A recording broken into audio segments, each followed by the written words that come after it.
OK, let's go straight to the game between Wales and England, and live to Qatar now and join Rob Dorset. And Rob, what can you tell us about tonight's team then?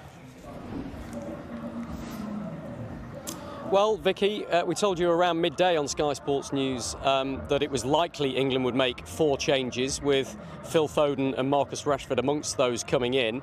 I can now tell you with a bit more confidence, having spoken to a couple of sources in the last half an hour or so, that I fully expect England to make 4 changes tonight, with Phil Foden and Marcus Rashford coming into the starting 11. They'll be the headlines. They'll be the headline inclusions, because there's been a clamour for both of them, hasn't there? Neither of them have started so far at this World Cup. In Phil Foden's case, it will be a first ever World Cup start for him.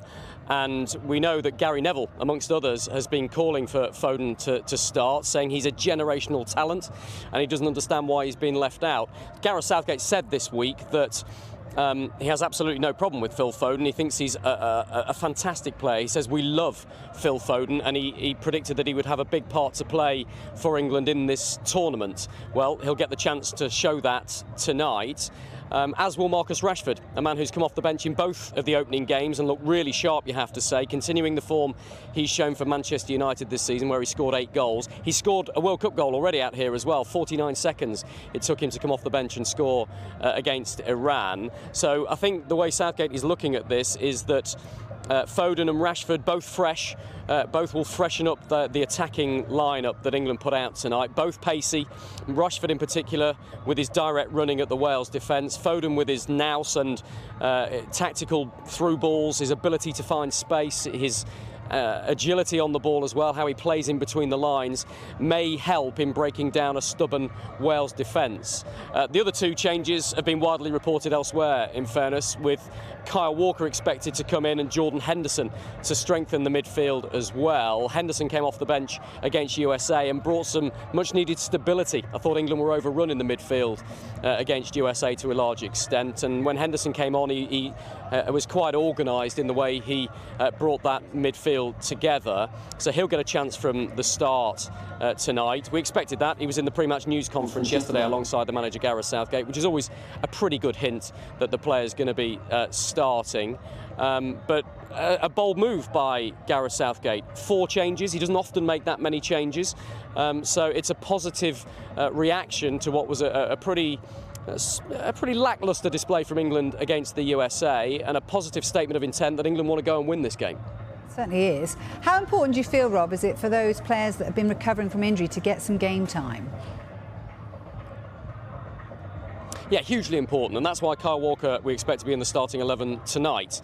My understanding was that Southgate wanted to bring Walker off the bench against the USA. He had a plan to do that, to get him some minutes, but the way the game panned out, it just didn't lend itself to Kyle Walker coming on. Remember, Walker underwent groin surgery on the 2nd of October, so he's only had 7 weeks or so to recover from that, but he's been training fully for the last 4 or 5 days, and I think Southgate wants Kyle Walker for the latter stages.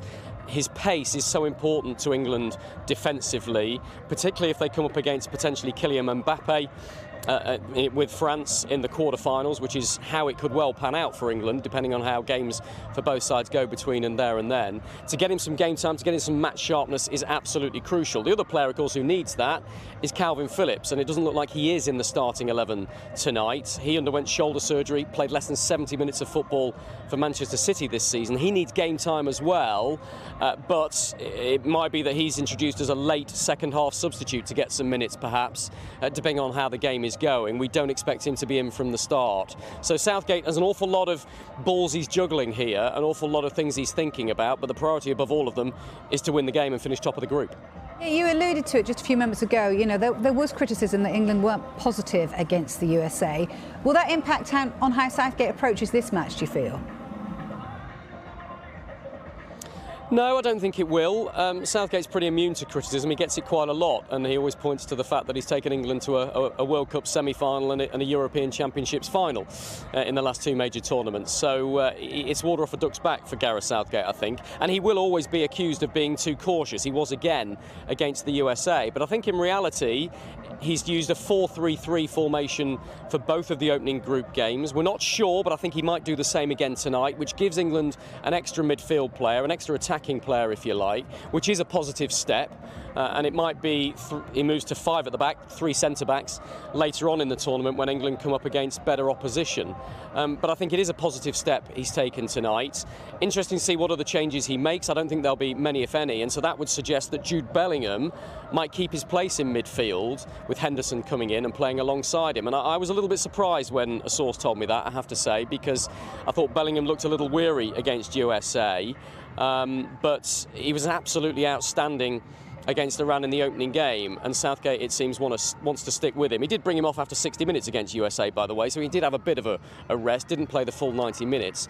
But I think that's an indication of just how valuable Jude Bellingham has become for England and Gareth Southgate. The fact that he's likely to keep his starting place tonight, even though Gareth Southgate is freshening the midfield and bringing Jordan Henderson in. So just to recap that breaking news we brought you about half an hour or so ago, 4 changes we expect to England's starting 11 tonight. Henderson and Kyle Walker coming in had been widely reported, and we expected that to happen for the last 24 hours or so. The big news, though, 2 exciting additions to England's attacking formation, with both Phil Foden and Marcus Rashford expected to be in the starting 11.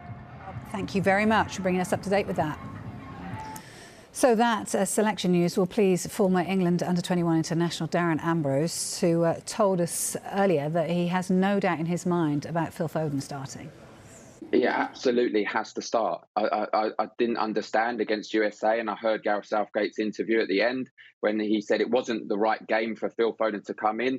I mean, if you're drawing against USA, who was defending particularly well, and you've got one of the most naturally gifted players in English football, if not the best player we have, if he can't come into that game, then I don't understand the issue. For me, Phil Foden has to start. He has to get game time, particularly in this game, to prepare him, all being well, we go through, of course, to the next round, to play in the latter stages, because we need our best players. Like I said, you posted the video of him and Jack Grealish in training, and the technical ability that this guy has is incredible. And he plays week in, week out for a top club in Manchester City with top pressurised games as well, and he can handle it. So how he didn't come on in the USA game was beyond me, but I'd love to see him start, and I know he'll perform fantastically well.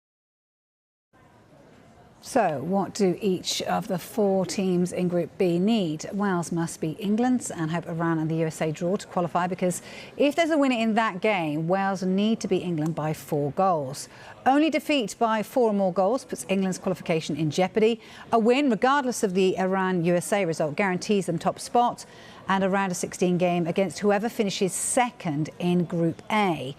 England will still win the group by drawing with Wales, unless Iran win or the USA win by 4 goals. I'm going to test you on this afterwards.